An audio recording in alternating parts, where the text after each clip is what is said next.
कश्मीर जन्नत नज़ीर। कश्मीर की खूबसूरत वादियों को देखकर इस बात की सत्यता का प्रमाण मिलता है कि सही मायने में ये धरती का स्वर्ग है। यहाँ की सुंदरता में प्रकृति का हर रूप समाया हुआ है। इसके अलावा यहाँ की भूमि अलग अलग संस्कृति और सभ्यता का संगम है। सभी धर्म और जनजाति के लोग अपने अपने रीति रिवाजों के अनुसार यहाँ रहते हैं। कश्मीर की हसीन वादियों में एक ऐसी जनजाति भी मौजूद है जिसे भारतीय उपमहाद्वीप में एक विशेष स्थान प्राप्त है, और इस जनजाति को गुर्जर कहा जाता है। जम्मू कश्मीर राज्य में गुर्जर जाति के 3 स्वरूप हैं। एक हैं बनिहारी या दूधी गुर्जर, जो दूध का व्यवसाय करते हैं। यही इनकी जीविका का साधन है और महिलाएं भी इस काम में इनका हाथ बटाती हैं।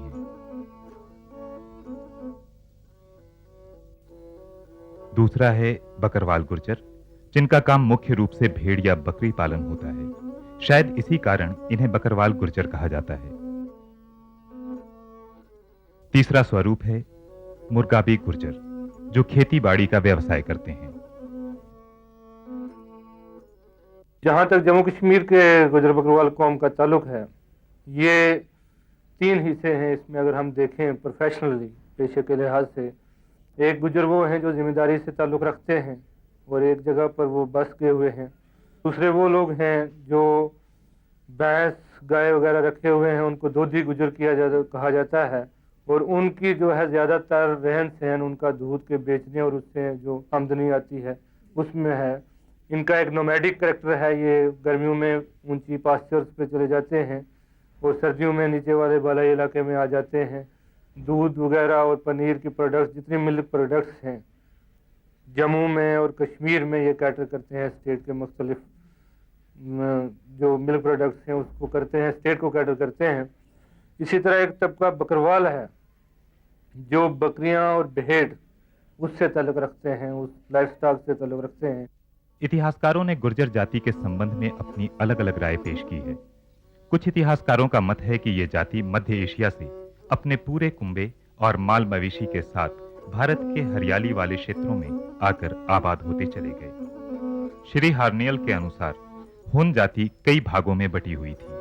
इनकी सभी छोटी बड़ी जातियां अलग अलग समय पर 6ठी शताब्दी ईस्वी में भारत आई। श्री कैंडी के अनुसार गुर्जर पहले सूर्य की पूजा किया करते थे, लेकिन बाद में उन्होंने सूर्य देवता की ओर कोई विशेष भक्ति नहीं दिखाई, इसलिए गुर्जरों को ईरान से आया हुआ समझा गया। गुर्जर भारत की ही प्राचीन जनजाति है।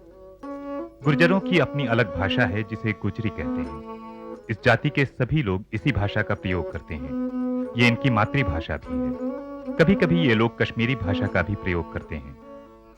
ताजाब साख गिरे मांझी के जे निशानी, आता जाब साख गिरे मांझी के जे निशानी। इनकी भाषा और उत्पत्ति के संबंध में इतिहासकारों और शोधकर्ताओं की सारी बातों के आधार पर हम कह सकते हैं कि इनकी भाषा गुजरी का विकास मारवाड़ी भाषा से हुआ, जो राजस्थान के माउंट आबू क्षेत्र में बोली जाती थी, और 6ठी शताब्दी के आसपास ये पूरा क्षेत्र गुर्जर देश के नाम से जाना जाता था, और यहीं से ये लोग पंजाब में गुजरांवाला और गुरदासपुर के इलाकों में जा पहुंचे और वहीं बस गए। इसी दौरान गुर्जर का एक और वर्ग गुजरात के कठियावाड़ से निकलकर जम्मू कश्मीर पहुंच गया और वहीं बस गया, और साथ ही पंजाब में बसे कुछ गुर्जर भी जम्मू कश्मीर चले गए और वहीं के होकर रह गए। गुर्जरों की उत्पत्ति के बारे में ऐसा मत भी है कि कैस्पियन सागर के उत्तर पश्चिमी इलाके से ये लोग भारतवर्ष में आए और यहाँ पर अपने कुंबे को स्थापित किया। इन्हें कुषाणों का वंशज माना जाता है। सिकंदर महान के अनुसार उसके काफिले से जो कुषाण बिछड़ गए वही कालांतर में गुर्जर कहलाए।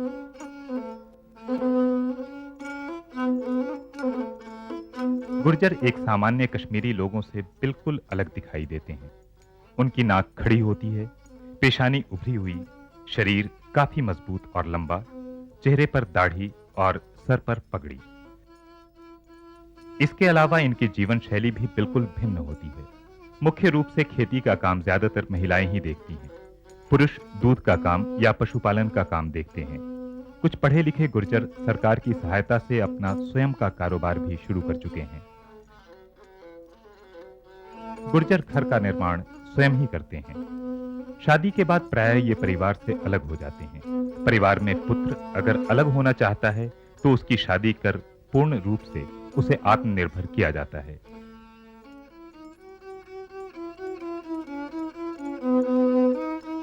पिता या परिवार के मुखिया की यह कोशिश होती है कि घर के सभी जानवरों को बराबर बांटा जा सके।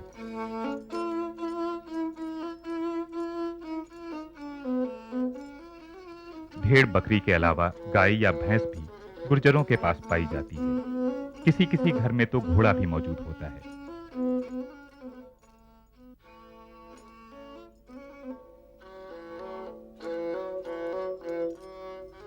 गुर्जर जाति के लोगों के घर प्रायः छोटे होते हैं, जिनमें 4 से 6 लोग मिलकर रहते हैं।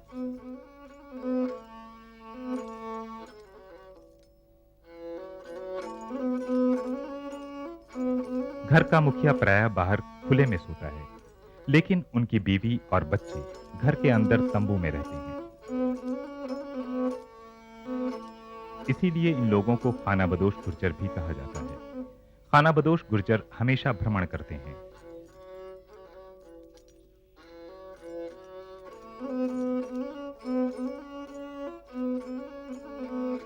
ये लोग काफिले के रूप में अपना सफर शुरू करते हैं और इस मुश्किल सफर में स्वयं एक दूसरे की मदद करते हैं। सफर में भी ये अपना एक मुखिया चुन लेते हैं। घोड़े की सवारी बुजुर्ग और महिला के लिए मौजूद होती है। बाकी सदस्य पैदल ही काफिले के साथ साथ चलते हैं।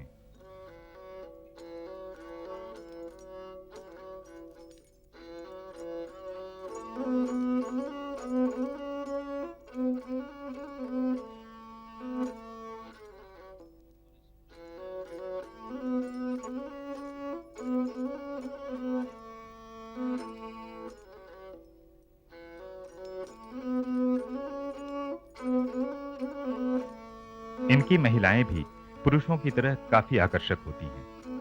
इन्हें गुर्जरी कहा जाता है। ये काफी मेहनती होती हैं। गुर्जरी महिला स्वतंत्र होती है। यहां प्रति 1000 पुरुष में महिला गुर्जर की संख्या 856 है। संख्या में कम होने के बावजूद जीवन में इनकी पूरी भागीदारी है। सारा जीवन तमाम कठिनाइयों से संघर्ष करते हुए गुर्जर लोग कभी भी हार मानने के कायल नहीं। चाहे कड़ाके की ठंड हो या चिलचिलाती धूप, ये खुद को हालात के अनुसार ढाल लेते हैं।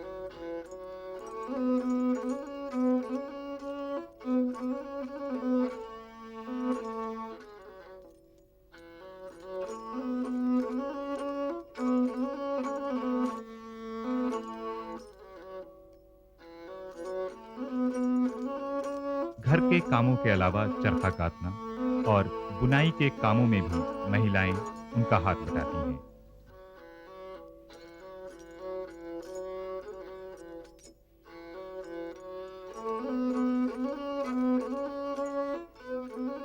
इनकी दिनचर्या में जानवरों की सफाई है। इस काम में इन्हें बड़ा आनंद मिलता है।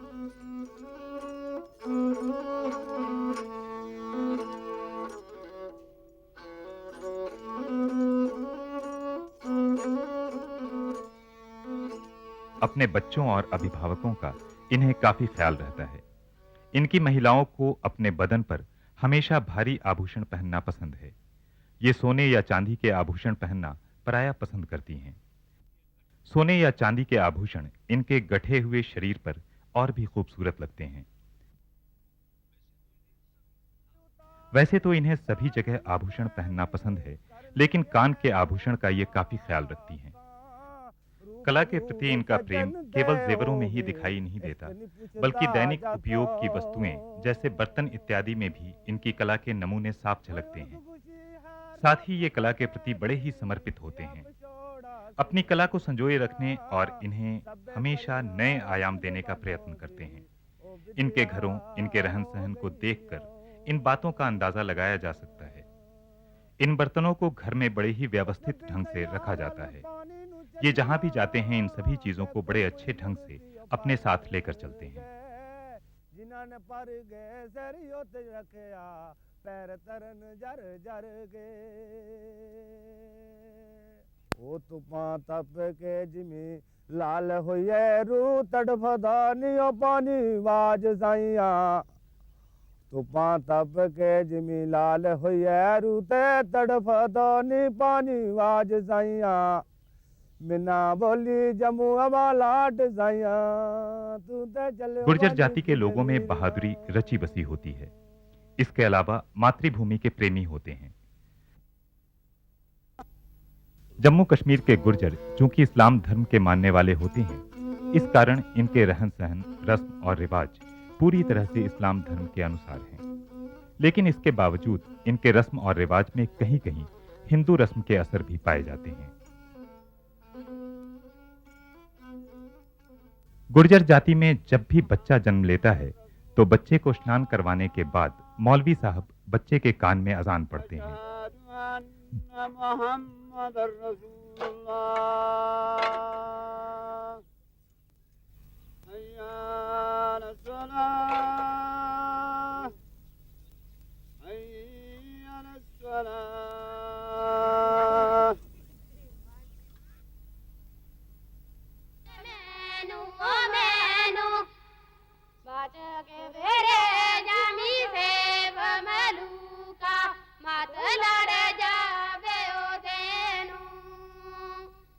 बच्चे के पहले स्नान के कुछ दिनों के बाद नाई को बुलाकर बच्चे का खतना करवा दिया जाता है।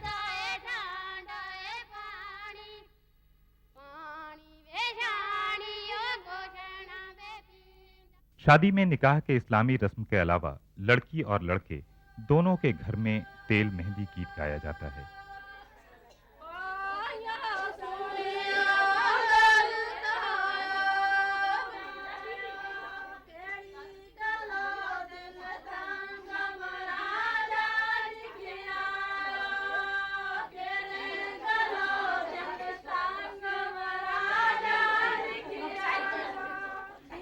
बारात की रस्म, सेहरा बांधना और डोली दूल्हे के घर वापस पहुंचने तक जो रस्में जम्मू के गुर्जरों में हैं, निकाह को छोड़कर वही हैं जो हिंदुओं में पाई जाती हैं। इसके अलावा शादी के माहौल में सादगी का खास तौर से ख्याल रखा जाता है। मेहमानों की खातिर करना उनकी परंपरा में शामिल है।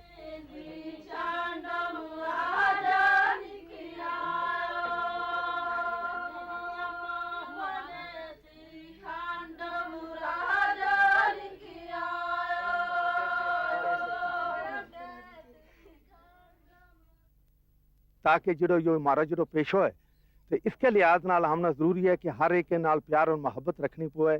अगर हमारे खासकर जी मेहमान नवाजी है, हमारा लोग जो मेहमान नवाजी के वास्ते बहुत आला लोग हैं कि अगर कोई मेहमान आया हम उसकी मेहमान नवाजी करा। अगर किसी ने मुसीबत आ जाए मुसीबत में उसको हाथ बटा। अगर कोई बीमार है हम उसकी बीमार की इलाज पुरसी वास्ते करा, उसको इलाज करावा। अगर कोई गरीब है तो उसके वास्ते हम चंदो जमा करके उसको इलाज करावा। अगर कोई गरीब मर जाए तो उसके वास्ते हम चंदो भी कर गए तो उसना हम दफन करा। उसको जरा जितना भी उसका फौत होने के बाद जरा जिसका जितना मतफन करना है या ख़त्म शरीफ पढ़ाना है या उसकी दुआ फातिहा करानी है उसके वास्ते भी हम चंदो कर गए इकट्ठो कर गए तो हम लोगों की मदद करा। जिंदगी के साथ मौत भी सृष्टि का अभिन्न अंग है। दुखों में एक दूसरे का साथ देने वाले गुर्जर जरूरतमंद परिवारों के लिए कफन दफन का इंतजाम भी आपस में चंदा करके कर देते हैं। अल्फ अल्लाह नु बैठ के याद करिए, अल्फ लिखिया खास कुरान अंदूर हो मियां अल्फ दीन बाजी जिते रब राजी। खाली समय में इन्हें अपना लोकगीत काफी याद आता है। गुर्जर महिला एवं पुरुष कश्मीर की खूबसूरत वादियों में अपनी आवाज से वातावरण को और भी आनंदमय कर देते हैं। लोकगीत किसी भी जनजाति की सभ्यता और संस्कृति का दर्पण होते हैं। अगर हम गुर्जरों के लोकगीतों के संबंध में बात करें तो इनके लोकगीत अलग अलग अवसरों के होते हैं और ये लोकगीत ही इनके मनोरंजन का एकमात्र साधन होते हैं। प्रायः पुरुष और महिला गुर्जर लोकगीत गाने में पारंगत होते हैं। पार जान दे इथे बैठ बैठा नहीं दूर का बा अंधे आप दूर आडड़ा फकर दीना नजर नहीं आंदा तनु नूर काबा।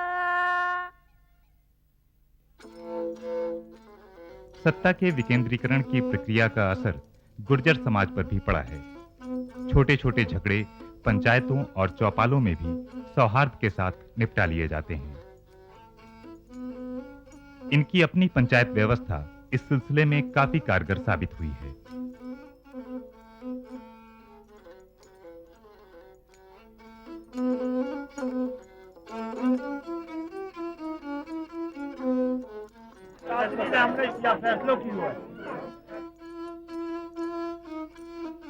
जम्मू कश्मीर के लोग अपने गुर्जर भाइयों की गरीबी, पिछड़ेपन तथा शिक्षा की कमी के कारण बहुत दुखी हैं। साधनों की कमी होते हुए भी इनमें दृढ़ निश्चय, स्थिर मन और अपार उत्साह है।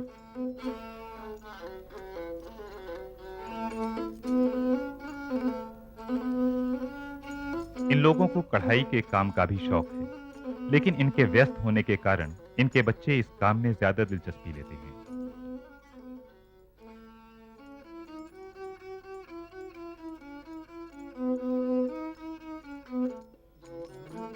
इनके लिए जीवन चलते रहने का नाम है। पहाड़ों पर चढ़ना उतरना इनके लिए काफी मुश्किलात का सबब बनता है, खासतौर से महिलाओं के लिए। ये लगती है तकलीफ, एक जगह से दूसरी जगह जाते में तकलीफ लगती है, बहुत तकलीफ लगती है जी। और निक्के निक्के बच्चे होते हैं, हम पीठ पर चुक के चलते हैं। कुछ लोग जो हैं हमारे, उनको बड़ा दुश्वार गुजार रास्ता तय करना पड़ता है। पास्चर्स में वो माल लेके जाते हैं। जम्मू के कठुआ के एरिया से दूसरे जो एरिया हैं हीरानगर वगैरह, यहाँ से लोग करगिल द्रास गर्मियों में अपनी भेड़ बकरियाँ वगैरह लेके जाते हैं। तो इनको अपनी रोजी रोटी कमाने के लिए काफ़ी मेहनत करनी पड़ती है, चाहे नौजवान हो बूढ़ा हो, क्योंकि कोई और एम्प्लॉयमेंट अपॉर्चुनिटीज़ है नहीं है। माल मवेशी पे ही ज़्यादा ये लोग गुजारा करते हैं, खेती बाड़ी पे ही ज़्यादा गुजारा करते हैं। तो पहले से इसमें कोई शक नहीं है कि बेहतरी है इनकी इक़्तिसादी हालत में, इनकी सोच में, एजुकेशन में कुछ इम्प्रूवमेंट है। तो लेकिन ये मैं साथ ज़रूर कहूँगा कि ये भी नहीं कहा जा सकता है कि सभी काम इनके हो गए। अब बहुत कुछ इस कौम को, इस पसमानदा कौम को उठाने के लिए करना पड़ेगा। और ख़ास तौर पे जो चीज़ें हिंदुस्तान की हुकूमत की तरफ से आती हैं, यहाँ से हैं, वो इन लोगों तक पहुँचनी चाहिए। जो पैसा आता है वो इन लोगों तक पहुँचना चाहिए, जो इनकी तरक्की के लिए आता है, इनकी सड़क के लिए आता है, इनकी रोज़गार के लिए आता है। ये मैं ज़रूर कहूँगा। मेरा नाम निज़ामुद्दीन है। क्या काम करते हैं आप? मैं टीचर हूँ। हाँ, मुझे आप ये बताइए कि इन बच्चों की, ये तो खाना बदोश लोग हैं, तो इनकी पढ़ाई किस तरह से मुकम्मल की जाती है? कि पढ़ाई के लिए गवर्नमेंट ने एक बहुत अच्छा साधन रखा है कि जो एक इनको स्कूल दिया गया, मोबाइल स्कूल के नाम से मशहूर है। ये गश्ती में स्कूल होता है, ऐसे जहाँ ये लोग जाते हैं वहाँ उनके साथ ही जाता रहता है। और इसमें जो ये गवर्नमेंट की तरफ से टीचर जो जैसे मैं हूँ तो दिया जाता है। और ये जो गवर्नमेंट का ये टीचर होता है ये इनके साथ ही साल भर रहता है। 2 लोकेशनें होती हैं इनकी, सर्दी और गर्मी की। जहाँ 6 महीने गर्मी में रहते हैं वहाँ 6 महीने गर्मी के लिए ये टीचर साथ रहता है, और सर्दी में भी 6 महीने के लिए साथ ही रहता है। तो यहाँ बच्चों की इनकी जो एजुकेशनल जो है स्टैंडर्ड वो बढ़ाने के लिए, इन लोगों में अनपढ़ता बहुत है, उसको सुधारने के लिए ये लोग जो हैं ये गवर्नमेंट की तरफ से बहुत अच्छा काम चलाया हुआ है। तो बच्चों को पहले ये लोग क्या करते थे कि छोटी उम्र में ही माल वेशी के साथ लगा देते थे, जैसे भेड़ बकरियाँ चलाना, भैंसें, गाय, उनके साथ उन्हीं की ही मतलब पहचान देना कि बच्चे ऐसे करना है, ऐसे करना है। तो आजकल ऐसा हो रहा है कि बिल्कुल वो हट तो नहीं रहे हैं, लेकिन अपने बच्चों को अच्छी तरह से एजुकेशन मतलब स्कूल की तरफ भेज रहे हैं। छोटे बच्चों को स्कूल में भेज रहे हैं ताकि वो अच्छी शिक्षा ज्ञान का पाकर और अच्छे मतलब शहरी जो देश के अच्छे शहरी बन सकें, उसके लिए बहुत अच्छा काम कर रहे हैं। आइए मिलते हैं एक पढ़ी लिखी गुज्जर लड़की से। मेरा नाम सफीना है, मैं एक गुजर लड़की हूँ। हम एक बिंदु पैड़ा की रहने वाली हूँ। मैं मोबाइल स्कूल तो तालीम हासिल की है और उन बच्चे ने पढ़ाना चाहूँ। ये जानते हुए कि इनके विकास और समृद्धि में शिक्षा का अभाव सबसे बड़े कांटे के रूप में उभरा है, इसीलिए कश्मीर के गुर्जर लोगों ने मिलकर शिक्षा विकास कार्यक्रम को सर्वोपरि स्थान दिया है। इन्होंने एक पब्लिक स्कूल का निर्माण किया है जो इस कड़ी में प्रथम और महत्वपूर्ण पड़ाव बना। इस शिक्षा केंद्र में इस समय 900 बालक बालिकाएं शिक्षा ग्रहण कर रहे हैं।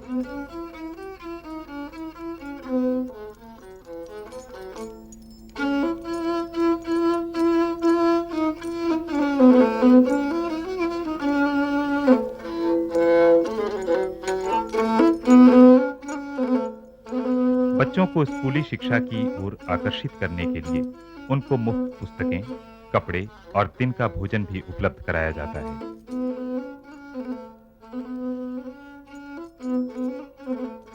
हम सब जानते हैं कि शिक्षा का विकास करके ही गुर्जर जनजाति को समाज की मुख्य धारा से जोड़ा जा सकता है। ये एक सत्य है। इस सत्य को ध्यान में रखते हुए सरकार इस जनजाति के कल्याण के लिए कई योजनाओं का संचालन कर रही है। इन योजनाओं को बड़े ही व्यवस्थित ढंग से क्रियान्वित किया जा रहा है, जिसके काफी अच्छे परिणाम सामने आए हैं।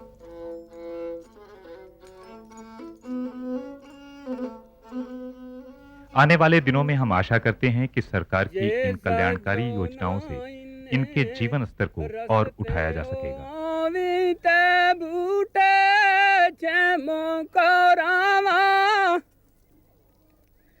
के जे सजो नाइन रसते ओ आवित बूटे छेमो करावा उसनो तेरे दामन ले चुका के लाला नाल तुलावा तेशक मोजा जी कच दावे चूड़ा ते चाड़ा दिया पाजो जावे